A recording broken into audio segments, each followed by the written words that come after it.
Good morning, everyone. Myself Parmandeep, and today we are going to discuss about multimodal holistic child development assessment. So, in this, we are going to discuss about genetics and growth development in child, and we are also going to discuss about important phases of that and biological and environmental influences that affect that and factors on growth and development, domains of development, learning opportunities, deposition, EYLF learning outcomes, and how teachers can help children to develop them.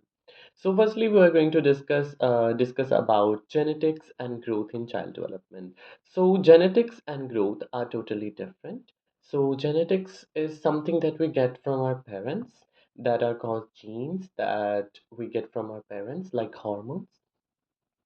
So, that traits are gonna be like eye color, hair color, or our height, or how we are, our look appearances. For example, if my both parents are taller, then I'm gonna be tall as well. And on the other hand, growth is different because growth means how our bodies changes as we get like getting taller and stronger.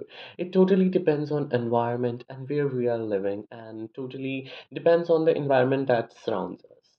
So everyone grows at their own pace. They are unique. They are totally normal. It's totally normal. They are unique and they have their own ability of growth. Genes and growth work together. They are different, but they work together. Our genes give us the genes that give us plan, and but like food, sleep, and health, although like our health also affects how we grow. So it's important for teachers to know this so they can support every child development and because every child is unique and they have their own way of learning. So we're going to discuss about important phases like knowing about genetics and growth help teachers or caregivers that help students to get and understand more. So like notice if a children need extra help because there are some children they are for like they have down syndrome, so they need some special help, special attention towards them. So there are some activities that the teachers can give them so they can learn, they can help them to develop their growth. Educators can explain children development more clearly and respectfully so they get comfortable in the environment. By knowing what's normal for different ages, what they can perform better in that age, also help in the growth of the child. And understanding that all child grow in a different way because everyone is unique and born unique. They have their own way of learning. Some are quiet learners, some learn by writing in notebooks, and everything includes in that. So now we are going to discuss about biological influence. So what are biological? There are two influences, biological and environmental influences that that how growth help the development of the children. So biological is the things we are born with, like genes that we get from our parents and how our brain works. And it's also about natural personality, our health, where we are born, our culture, brain development, health condition, and inherent traits. It's totally depend on that genetics.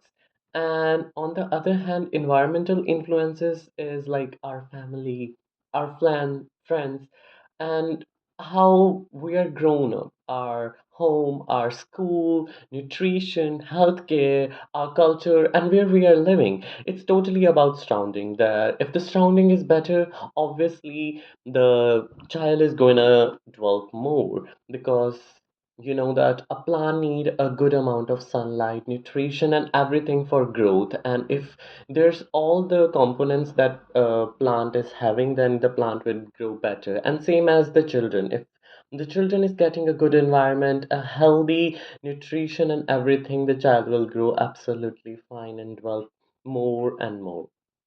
Now we are going to discuss about factors on growth and development. There are like culture, history, and we are going to talk about context and individual. So culture is about something like means our language, our tradition, our food, our family. They are all in a culture. And on history, history is a means big thing that have happened like Cold War. Like recently there's COVID-19. So how that affects the children, that's totally depend on that. History is a main cause for that as well. On the other hand, context. This is about where a children lives, the surrounding, and what's going around them, how they use like a safe home. If a children having a safe home and caring adults, they're gonna be better and perform better. And individual differences also considered in that. This, like every child is a different in their own way, as I talked about it a lot, and the some way children need some attention and some other ways because some kids are quiet and some love talking like I do, and some are fast learners, so these possible traits also affect the growth of the children. So now we are going to discuss about domains of development. So in the domains of development, there are four domains like physical, cognitive, social, and emotional development. Physical is about the physical growth, like it consists of motor skills like gross motor skills and fine motor skills. Physical development covers the growth and changes for from infancy to the toddlers, to the adults. And on other hand, development, the development that is the about growth of mental abilities like thinking, reading, reasoning, understanding. And social development, how a child interact with others like families, peers. Newborn babies can also interact when we call them hello, hi, they can interact and recognize faces and voices. Yes, they do. And on other hand, emotional development, emotions are reactions to external triggers that cause chemical changes in our bodies. It is about how a children understand and express that feelings to others. So we are going to discuss about learning opportunities. I'm not going to go to detail, but I'm going to discuss about a few learning opportunities for like. Firstly, we're going to discuss for like 0 to 12 month. So for 0 to 12 month, we can give them tummy time that can strengthen their neck and back that can consider in a physical development. And for 13 to 24 months, we can give walking toys, uh, building physical. They can build their physical strength. They also consider in physical development. And for 2 to 3 year old children, playing with building blocks improve their coordination. That also help in their physical development, as I told about fine and gross motor skills. And for 3 to 4 years old, climbing toys, helping strengthen muscles, that also can be considered in a physical development. And for children 4 to 5, drawing and crafting improve the motor skills. And for children of age 5 to 6, sports and outdoor games help their physical development, and boards game improve their cognitive development. And for children of age 6 to 8, writing and drawing help with their fine motor skills, and team project help their in their social development, like how they help others, how they interact with others, how they interact with children, how they interact with their peers. So now we are going to discuss about deposition. Depositions are habits that guide us how we think, feel, and act and learn. So we are going to discuss about learning processes. When children work together in small groups, they share ideas. Like we have to do this. They solve problems. They work in a team that build a strong bonding between them. For example, a group of children is making a bridge. So some of gonna interact like we should make a bridge bigger so that cars can fit in that, so cars can easily cross the bridge. So can we have to make it stronger, we have to make it bigger. So all the interaction between children help in their learning processes. And we are going to discuss about EYLF learning outcomes. Like there are five EYLF learning outcomes. First is going to children have a strong sense of identity. Like a baby smiles at their parents when they hear their voice and they can feel them. They feel safe around their parents. Everyone knows that. And second is gonna be children are connected with contribute connected with and contribute to their world. For example, a toddler share toys with a friend, so they feel connected and they contribute to them. And third is going to be feeling healthy and strong, and that is considered in well-being. Kids need feel good and eat well like that. For example, a child climbs safely and climbs down safely after play.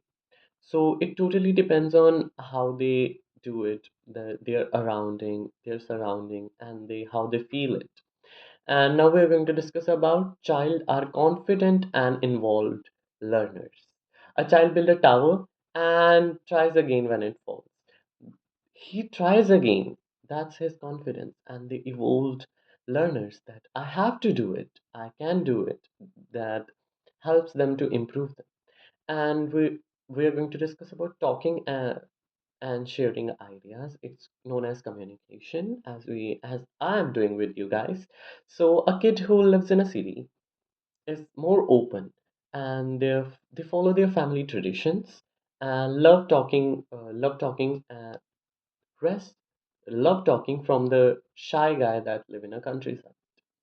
So now we are going to discuss about how can teachers help children in their child development. So, as we all know, as I told you, that every children is unique and born unique. So, creating age appropriate activities can help children learn better because age does matter in that. And providing individualized support, we can also create a nurturing environment in which children feel safe and try to express their feelings more and play more with their peers. Promoting holistic development also considered in this. And teacher can support each children needs. Like some children have some problems regarding playing, like some have Down syndromes and anything like that. So teacher need to support them and give them special needs, and they can spot any problem earlier if they like. They can spot any problem earlier if something is happening wrong. They can inform their parents as soon as possible, because if a child is getting sick or any other problem they are facing, like the teacher is seeing the difficulty between the children, they can directly inform to their parents. And teach and pick the best activities. For example, play for younger children and group games for older children. Like they can have a good teamwork with them. The communication skills also help children for improving themselves. So, thank you all for listening, and this is all about the child development. And thank you.